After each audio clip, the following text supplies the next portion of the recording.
Assalamualaikum warahmatullahi wabarakatuh. Perkenalkan, nama saya Rida Alfia Zahra, mahasiswi Program Studi Pendidikan Bisnis Universitas Negeri Jakarta tahun 2019. Di sini saya akan menjelaskan sedikit tentang perkembangan peserta didik. Perkembangan biasanya diartikan dengan bertambahnya kemampuan atau skill seseorang, berbeda dengan pertumbuhan yang lebih mengarah kepada perubahan fisik seseorang. Tahapan perkembangan dalam pandangan psikolog yang pertama, masa bayi, yaitu usia 0 sampai dengan usia 2 tahun. Yang kedua, masa kanak-kanak, yaitu usia 2 tahun sampai usia 12 tahun. Yang ketiga, masa kanak-kanak akhir, yaitu usia 12 tahun sampai usia 15 tahun. Dan yang keempat, masa dewasa, yaitu usia 15 tahun sampai akhir usia. Ada juga faktor-faktor yang mempengaruhi perkembangan. Yang pertama, inteligensi, lalu seks atau gender, kelenjar-kelenjar, kebangsaan atau ras, posisi dalam keluarga, makanan, luka dan penyakit, hawa dan sinar, juga kultur atau budaya.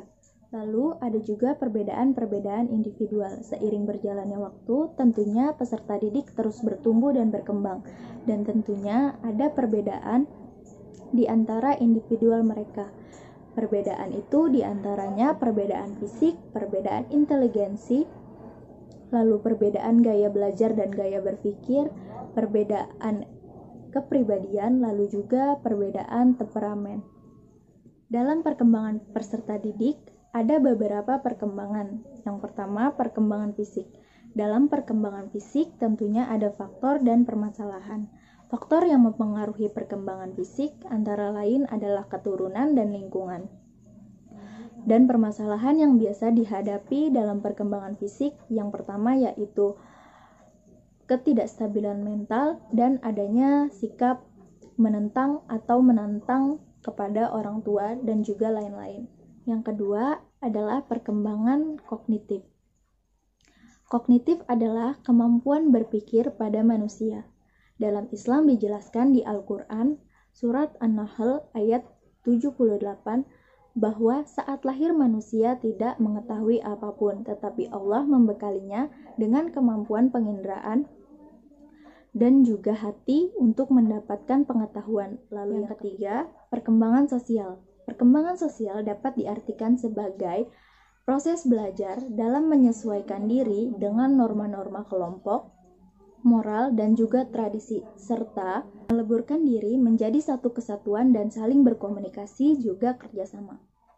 Adapun faktor-faktor yang mempengaruhi perkembangan sosial yaitu keluarga, kematangan, status sosial dan ekonomi, pendidikan, kapasitas moral, yaitu emosi dan inteligensi. Upaya yang dapat dilakukan untuk mengembangkan sikap sosial peserta didik antara lain dengan melakukan pembelajaran kooperatif atau dengan melakukan pembelajaran kolaboratif. Yang keempat, perkembangan emosi. Definisi utama emosi mengacu pada perasaan kuat yang menimbulkan pikiran, perubahan fisiologis dan ekspresi pada sebuah perilaku. Ada dua jenis emosi. Yang pertama, emosi primer, yaitu emosi utama yang menimbulkan emosi sekunder. Emosi ini bawaan sejak lahir. Emosi ini diantaranya gembira, marah, sedih, juga takut. Yang kedua, emosi sekunder. Emosi ini bisa dibilang kumpulan dari emosi-emosi primer yang berubah menjadi kompleks. Emosi ini berasal dari kesadaran dan evaluasi diri. Emosi ini biasanya berbentuk iri, dengki, kagum, juga cinta. Yang kelima, perkembangan moral, yaitu perkembangan seseorang dalam kemampuannya untuk membedakan hal baik dan hal buruk. Dan yang keenam, perkembangan agama. Perkembangan agama menurut Islam telah ada sejak lahir, sebagaimana dijelaskan di Al-Quran, surat Al-A'raf ayat 172. Sebagian ahli tafsir menafsirkan ayat tersebut adalah sebuah bentuk janji antara manusia kepada Allah saat manusia masih ada di dalam rahim ibunya. Tim Kementerian Agama Republik Indonesia mengatakan ayat ini menjelaskan kepada manusia bahwa hakikat kejadian manusia didasari atas kepercayaan kepada Allah Subhanahu wa Ta'ala. Tahap perkembangan agama dibagi menjadi dua. Yang pertama, the fairy tale stage atau tahap dongeng. Yang kedua, the realistic stage atau tahap kepercayaan. Sekian materi perkembangan peserta didik yang dapat saya sampaikan. Kurang lebihnya mohon maaf. Wassalamualaikum warahmatullahi wabarakatuh. Terima kasih.